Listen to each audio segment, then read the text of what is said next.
तो नमस्कार दोस्तों, मैं दीपक नागर। दीपक इकोनॉमिक्स के इस चैनल पर आप सभी दोस्तों का स्वागत है। दोस्तों, इस चैनल पर हम डेली डिस्कस करते हैं daily economy news. Daily morning में हम इसको डिस्कस करते हैं। आज है डेट 26 जुलाई। आप सब दोस्तों ने आज न्यूज़पेपर पढ़ लिया होगा। तो न्यूज़पेपर में ऐसी तो कोई विशेष न्यूज़ नहीं थी, लेकिन एक न्यूज़ जो इम्पोर्टेंट है, बेसिकली एक संस्था है पूरी दुनिया में जिसका नाम है वो है इंटरनेशनल मॉनेटरी फंड। ये संस्था कोई रिपोर्ट जारी करती है, साल में 2 बार जारी करती है, जिसको कहते हैं वर्ल्ड इकोनॉमिक आउटलुक। काफ़ी इंपॉर्टेंट होती है दोस्तों। ये रिपोर्ट कई बार एग्जाम में पूछी गई है और आगे भी पूछी जाएगी। तो इस वर्ल्ड इकोनॉमिक आउटलुक रिपोर्ट में इंडिया के बारे में कुछ प्रोजेक्शन किया गया है कि जो 2023-24 अभी फाइनेंशियल ईयर चल रहा है, आप सबको पता होगा अभी लेटेस्ट में जो चल रहा है ना, वो फाइनेंशियल ईयर 2023-24 है। इसमें हमारी जीडीपी की ग्रोथ रेट कितनी रहेगी, ये इस डेटा सबसे इम्पोर्टेंट होता है। इसके बारे में इन्होंने कुछ न्यूज़ दिया कि पहले 5.9% इनको लगता था, लेकिन अब इसको बढ़ा के कितना कर दिया, 6.1% कर दिया। तो थोड़ा सा डिटेल में इंटरनेशनल मॉनेटरी फंड के बारे में जानेंगे, इस वर्ल्ड इकोनॉमिक आउटलुक रिपोर्ट के बारे में भी हम जानेंगे, साथ में इसने इंडिया के बारे में क्या प्रोजेक्शन किया उसके बारे में भी हम डिटेल में डिस्कस करेंगे। तो दोस्तों, बढ़ते हैं हमारे टॉपिक की तरफ। टॉपिक पर बढ़े उससे पहले आप न्यूज़ देखिए। सबसे पहले ये इकोनॉमिक टाइम्स की news, international Monetary Fund raises India जो फाइनेंशियल ईयर फोरकास्ट है ना, टू 6.1% कर दिया इसने। ये फिगर बहुत इंपॉर्टेंट है, इसको याद रखना है। दूसरी न्यूज़ देख सकते हैं बिजनेस टुडे की, International Monetary Fund raises India growth forecast to 6.1% for financial year 24 after strong Q4 showing. ठीक है, इसके बाद आप ये देख सकते हैं रिपोर्ट का जो पेज है, हेड पेज जो मेन पेज है, उसको आप यहाँ पर इजीली देख सकते हैं। वर्ल्ड इकोनॉमिक आउटलुक अपडेट, जो इसकी थीम है near term resilience persistent challenges. Theme की कोई ज़रूरत नहीं दोस्तों, पर मोटा मोटी आपको इसको ध्यान रखना है। तो सबसे पहले तो हम कुछ बात देखते हैं। आप सबको पता है वर्ल्ड वार सेकंड जो ह्यूमन हिस्ट्री है, मानव के इतिहास में इससे भयानक युद्ध कभी नहीं हुआ। लगभग 1939 में स्टार्ट हुआ था और 1945 में यह समाप्त हो गया था। इससे ज़्यादा कोई डेंजरस, कोई खतरनाक युद्ध कभी नहीं हुआ। इसमें जितना हानि हुई उसकी कभी कोई हानि नहीं हुई। तो भी दोस्तों, वर्ल्ड वार सेकंड के बाद कैसे वापस जो देश बिल्कुल नष्ट हो गए, बम डाल फोड़ के पूरे देश तबाह करते, तो उनको कैसे खड़ा किया जाए। तो इसके लिए 1944 में अमेरिका का एक शहर है ब्रेटन वुड, मतलब एक जगह है, ये ब्रेटन वुड पर मीटिंग हुई। यहाँ पे दुनिया के सभी प्रतिनिधि आए। स्पेशली उद्देश्य था कि यूरोप को वापस से कैसे खड़ा किया जाए। फ्रांस, इटली, ब्रिटेन, ये सब देश बर्बाद हो गए थे युद्ध में, तो इनको कैसे जिंदा किया जाए। तो यहाँ पर कॉन्फ्रेंस बुलाया। इस कॉन्फ्रेंस में निर्णय लिया गया कि 2 संस्थाएं बनाई जाएगी। एक तो वर्ल्ड बैंक, आज भी चल रही है। वर्ल्ड बैंक दोस्तों गरीबी को दूर करने के लिए, पॉवर्टी रिडक्शन के लिए लोन देता है। ये डेवलपमेंट के लिए लोन देता है, चाहे वो एजुकेशन हो, चाहे हेल्थ हो, चाहे वो ड्रिंकिंग वाटर हो, ऐसे कामों के लिए, चाहे वो रोड हो, ऐसे कामों के लिए ये वर्ल्ड बैंक लोन देता है, सस्ते दाम पे लोन देता है सिंपली, और जिससे क्या हो, गरीब देश तरक्की कर सके।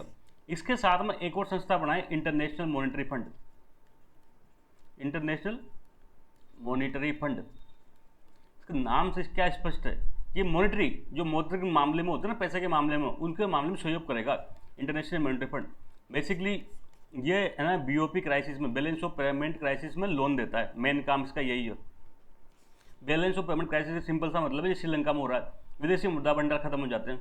जब आपके पास फॉरेन रिजर्व ही नहीं है तो आप फॉरेन से इंपोर्ट कैसे करोगे, तो आपके देश की स्थिति खराब हो जाती है। इसको कहते हैं बीओपी क्राइसिस। तो ऐसी स्थिति में कहाँ लोन लेने जाएगा, इंटरनेशनल मॉनेटरी फंड में जाएगा। अभी श्रीलंका, पाकिस्तान, ये सब वर्ल्ड बैंक में नहीं जा रहे लोन लेने, ये सब इंटरनेशनल मॉनेटरी फंड में लोन लेने जा रहे हैं। तो दोस्तों, इसी कॉन्फ्रेंस के बाद में जो 1944 में इसकी स्थापना हो गई थी, लेकिन इसने काम करना प्रारंभ किया 1945 में। लगभग भारत इसका फाउंडिंग मेंबर था। हालांकि उस टाइम हम क्या थे, गुलाम थे, लेकिन फिर भी हम गए थे और हम इसके फाउंडिंग मेंबर थे। इसका हेडक्वार्टर वाशिंगटन में है, वाशिंगटन डीसी जो अमेरिका की कैपिटल है ना, वहाँ पर इसका हेडक्वार्टर है। वर्तमान टाइम में इसका 190 कंट्री मेंबर है दोस्तों, 190 कंट्री इसके मेंबर हैं। क्रिस्टोना जॉर्जिवा इसकी एमडी है, उसके बारे में कभी हम डिटेल में डिस्कस करेंगे। तो दोस्तों, ये इंटरनेशनल जो मॉनेटरी फंड है, हर साल में 2 बार एक इसकी बहुत फेमस रिपोर्ट है जिसको कहते हैं world economic outlook. World economic outlook report जारी करता है। बाई एनुअल है, ये भी ध्यान रखना, पूछ सकते हैं कि ईयरली है, बाई एनुअल है, नहीं तो बाई एनुअल।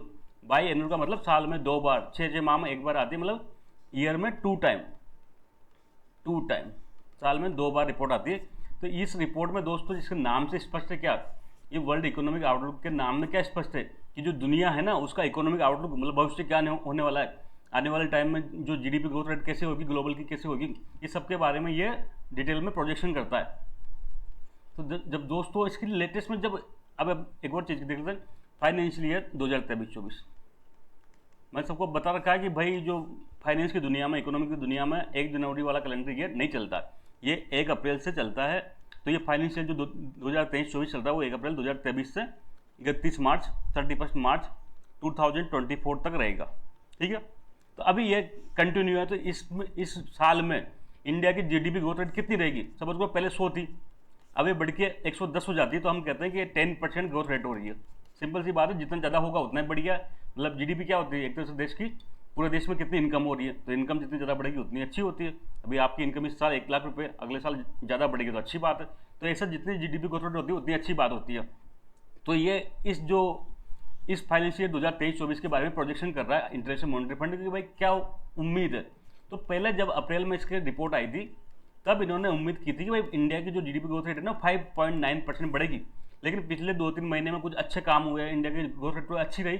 तो अब इन्होंने क्या किया, रिवाइज किया दोस्तों। लेटेस्ट जो जुलाई का डेटा आया है, इन्होंने इसको माना है कि भाई 5.9 से बढ़ के कितनी हो जाएगी, 6.1% रहने की उम्मीद है। दोस्तों ये प्रोजेक्शन है, जो फाइनल डेटा तो 2023-24 खत्म हो जाएगा, तब भारत सरकार का जो एनएसओ होता है ना, नेशनल स्टैटिस्टिकल ऑफिस, वो जारी करेगा। ये अनुमान लगा रहे हैं, ऐसे हर संस्था अनुमान लगाती है। वर्ल्ड बैंक अनुमान लगाता है, even reserve bank of India अनुमान लगाता है, एडीबी अनुमान लगाता है, कई सारी प्राइवेट संस्थाएं, स्टैंडर्ड एंड पुअर, मूडीज, ये सब अनुमान लगाते हैं। तो ऐसे इसने अनुमान लगाया और इसको रिवाइज किया। तो हमको ये याद रखना चाहिए कि इंटरनेशनल मॉनेटरी फंड ने लेटेस्ट अपने वर्ल्ड इकोनॉमिक आउटलुक में इंडिया की ग्रोथ रेट कितनी प्रोजेक्शन की है, तो 6.1% करिए दोस्तों। ये 6.1% आज के टाइम में, वर्तमान टाइम में पूरी दुनिया लगभग मंदी से ग्रसित है, सब जगह स्लो डाउन चल रहा है। तो ये 6.1% काफ़ी अच्छी है। इंडिया को पूरी दुनिया में क्या माना जा रहा है, ब्राइट स्पॉट माना जा रहा है। अभी हम देखेंगे दोस्तों, पूरी दुनिया की जीडीपी केवल 3% बढ़ने की उम्मीद है, और हमारी देखो 6.1% है। ये चाइना से, यूएसए से, यूरोप से सबसे बहुत ज़्यादा है। तो दोस्तों इस रिपोर्ट में इतनी बात थी। एक बार हम इसको स्लाइड से और ज़्यादा डिटेल में देख सकते हैं। मैंने बताया, न्यूज़ आपने देख ली, International Monetary Fund raise India's growth rate forecast for financial year 24 का मतलब समझ के टू 6.1%। ये फिगर याद रखना है। इंटरनेशनल मॉनेटरी फंड के बारे में मैंने एक ब्रीफ डिस्कशन किया था। ब्रेटन वुड ट्विन कहते हैं इनको, वर्ल्ड बैंक और इंटरनेशनल मॉनेटरी फंड को। 190 देश इसके मेंबर हैं। हेडक्वार्टर वाशिंगटन में 1944 में इसकी स्थापना हुई थी, लेकिन इसे काम करना एक्चुअल में 1945 में स्टार्ट किया। अब ये हर साल में 2 बार वर्ल्ड इकोनॉमिक आउटलुक करके इसकी फ्लैगशिप रिपोर्ट है, इसको जारी करता है। WEO फेमस है, इसको रट लेना। ट्वाइस ए ईयर, बीच बीच में इसके अपडेट भी आते थे। रिपोर्ट जारी करती 6 महीने में एक बार, फिर उसको लगता है कुछ अपडेट हो गया तो अपडेट भी जारी कर देते हैं। तो इसने दोस्तों जो 2023 में लेटेस्ट में ये माना गया जो जीडीपी ग्रोथ रेट दुनिया की, तो ग्लोबल की 3% मानी गई। ये पूरी दुनिया में 3% की देर से जीडीपी बढ़ेगी। इंडिया की 6.1% मानी है, ठीक है। यूएसए की देख लो आप, 1.8%। यूएसए ओनली 1.8% ग्रोथ करेगा। चाइना की हम देख सकते हैं, चाइना ओनली 5.2%। आज दिन तक चाइना हमेशा इंडिया से आगे रहा था, लेकिन देखो अब चाइना भी पीछे छूट रहा है। China only growth rate 5.2% expected है। यूरो जोन का, यूरोपियन यूनियन के जो देश है ना, यूरोप के, वहाँ मात्र 0.9%, जिसमें जर्मनी, इटली ऐसे बड़े देश शामिल हैं। ऐसे में केवल कितना 0.9%। ऐसी दुनिया में भी इंडिया कितना ग्रोथ कर रहा है, 6.1%। इसलिए इंटरनेशनल मॉनेटरी फंड बार बार इंडिया को क्या कहता है, ब्राइट स्पॉट कहता है वर्ल्ड इकोनॉमी में। ब्राइट स्पॉट के आने वाले भविष्य में इसका उज्जवल भविष्य है। ये देख सकते हैं 5.9 से 6.1%। कईयों को दिल की रिपोर्ट नहीं मानेगा, उनके मानने से काम नहीं चलता। इंटरनेशनल मॉनेटरी फंड की पूरी दुनिया में है। और हमारी ग्रोथ रेट जो अभी लेटेस्ट ईयर निकला, उसका डेटा तो गवर्नमेंट ने जारी कर दिया 2022-23, इसमें 7.2% रही है। ये भी दुनिया के मतलब मेजर जितनी बड़ी इकोनॉमी है ना, उनमें सर्वाधिक है। इसलिए कोई कहे कि बाहर डूब रहा है तो फिर उससे कहो भाई तू आराम करो, कोई मतलब नहीं है। हम तो डेटा बेस बात करेंगे। डेटा कह रहा है, इंटरनेशनल मॉनेटरी फंड जैसी दुनिया की इतनी प्रीमियम संस्था कह रही है, तो इंडिया में कुछ बात है, इंडियन इकोनॉमी अच्छा परफॉर्मेंस करे, इसमें कोई दो राय नहीं है। दोस्तों मैं अभी के लिए इतना ही, जल्द मिलेंगे, तब तक के लिए थैंक यू, जय हिंद।